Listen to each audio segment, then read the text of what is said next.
তো বন্ধুরা আমরা এখন আছি গোপালপুরে। তো গোপালপুর সি বিচটাও না খুব সুন্দর। কালকে সারাদিন দারিংবাড়ি ঘুরে আমরা রাত্রে এখানে এসে নাইট স্টে করেছিলাম। রাত্রে আমরা সি বিচের ধারটা ঘুরতে আসিনি, তোমাদেরকেও দেখানো হয়নি। আজকে সকালে আমরা পুরীর উদ্দেশ্যে রওনা হওয়ার আগে একটু সি বিচটা ঘুরে দেখলাম, তাই তোমাদের সাথে একটু শেয়ার করে নিলাম। Hello friend, good morning and welcome back to my channel. কেমন আছো তোমরা সবাই? আশা করছি তোমরা সবাই খুব ভালো আছো, আর আমিও খুব ভালো আছি। আর এখন বাজছে সকাল 10টা, আর এখন আমরা আছি গোপালপুর সি বিচে। এই যে দেখতে পাচ্ছ আমার পিছনেই রয়েছে গোপালপুর সি বিচ। আর আমরা সকালবেলায় রুমে স্নান করে 9টার মধ্যেই আমাদের রুম ছেড়ে দিতে হয়েছে। তো তার আগে স্নান করে একেবারে রেডি হয়ে নিয়েছি পুরীর উদ্দেশ্যে রওনা হব বলে। তো গোপালপুরটা একটু ঘুরবো, তারপরে টিফিন করব, তারপর পুরীতে গিয়ে একেবারে দুপুরে লাঞ্চ সারবো। তো বন্ধুরা এই যে দেখতে পাচ্ছ গোপালপুর সি বিচ, তবে যাবো না। তো বন্ধুরা ও আমি আর মা আর সুহানি এই কজনে এসছি আমরা সমুদ্রের ধারে, আর ওরা সবাই আগে সকালবেলা ঘুরে গেছে, তো ওই জন্য গাড়িতেই ওয়েট করছে। তো চলো বন্ধুরা ব্যাক ক্যামেরাতে তোমাদের একবার দেখিয়ে দিই। তো বন্ধুরা এই যে দেখো গোপালপুর সি বিচ, আর সি বিচের ঢেউটা দেখো অনেকটা, দেখো কোথায় কোথায় এই তো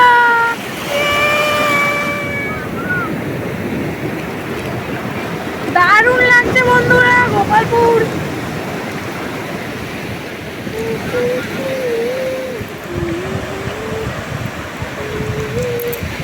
কি করছো?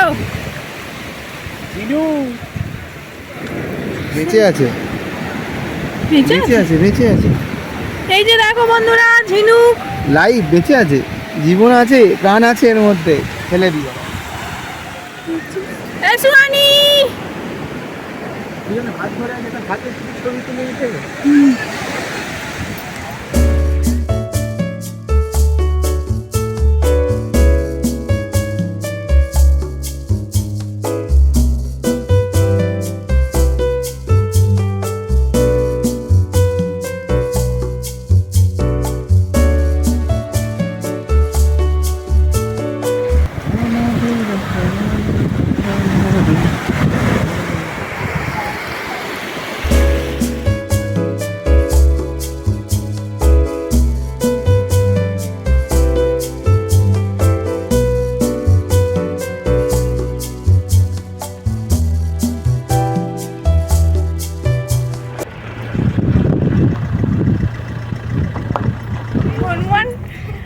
দেখ তোর কাকু হনুমান, হনুর পিছনে করে মার। বাবুদের সেখানে চলে যাইছো, সেখানে একটু সোয়াপ হওয়া যাবে। তাও দাঁড়া, একটা লোক আসছে, একটু দাঁড়া নেমে। হ্যালো বন্ধুরা, তো আমাদের এখানে রান্না বান্না চলছে। আমরা যাওয়ার দিনে যে জায়গায় রান্না বান্না করেছিলাম, আবার সেই জায়গাতেই ফেরার সময় সেই জায়গাতে আবার রান্না বান্না করে আমরা পুরীতে ঢুকবো। এখন বাজে 1:30, তো 12:30টার সময় আমরা এখানে এসে পৌঁছেছি।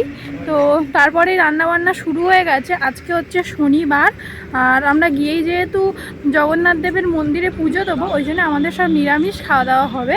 হচ্ছে আলু ফুলকপির তরকারি, ডাল, আর হচ্ছে বেগুন পোড়া, আর হচ্ছে আলু আর উচ্ছে ভাজা। তো বন্ধুরা রান্না প্রায় হয়ে এসছে, আমরা সব জোগাড় টোগাড় করে দিয়েছি, আর দাদা এদিকে রান্না করছে। আর এই যে আমাদের গাড়ি, বৌদি ফোন করছে, আর এখানে সবাই দেখো বসে আছে। চলো তোমাদের রান্নার কাজটা একবার দেখিয়ে দিই। একটু ঠান্ডাটা কমেছে তাই তো? আরে কিরম ঠান্ডাটা ওখানে?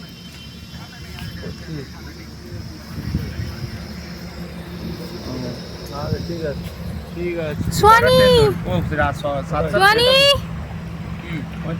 তাকাবি না আমার দিকে?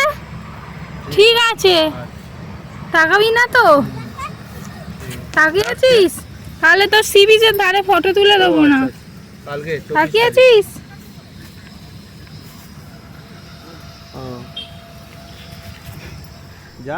তো বন্ধুরা সেই যে দুপুরবেলা খাওয়া দাওয়ার আগে তোমাদের সাথে কথা বলেছিলাম, তারপর তো তোমাদের সাথে কোনো কথাই বলতে পারিনি। তার কারণ খাওয়া দাওয়ার পরে সমস্ত ব্যাগপত্র গুছিয়ে আমরা চলে এসেছি পুরীতে। আর পুরীতে না বন্ধুরা এত ভিড়, 25শে ডিসেম্বরের জন্য এত ভিড়, একটাও হোটেল পাইনি। সি বিচের ধার তো হোটেলই পাইনি। তো সি বিচের ধারে যে হোটেলগুলো তার পরের লাইনের হোটেলেই আমরা রয়েছি, মানে একদম আমাদের রুম থেকে বেরিয়ে সোজা গেলেই একদম সি বিচ। তো বন্ধুরা এখন বাজছে রাত 8টা। তো মন্দিরে তো পুজো দিতে যেতেই পারিনি, কারণ 8টায় মন্দির বন্ধ হয়ে যায়। তো আমরা সবাই রুমে চলে এসেছি। আর এই যে দেখো রুমে এসে আমি আমার বেড কভার মানে পেতেও নিয়েছি। তো এরপর একটু ফ্রেশ হব, তারপরে রাত্রে ডিনার করব। আজকে আর কোথাও ঘুরবো না। তো আবার দেখা হচ্ছে তোমাদের সাথে কালকে ঠিক সকালবেলা পুরীর মন্দিরে পুজো দিতে যাওয়ার আগে। বন্ধুরা আজকের ব্লগটা আমি এখানেই শেষ করছি। ভিডিওটা ভালো লাগলে প্লিজ একটা লাইক করো, কমেন্ট করো, শেয়ার করো অ্যান্ড সাবস্ক্রাইব করে আমার পাশে থেকো। আবারও দেখা হচ্ছে তোমাদের সাথে নেক্সট ব্লগে। ততক্ষণের জন্য তোমরা সবাই ভালো থেকো, সুস্থ থেকো।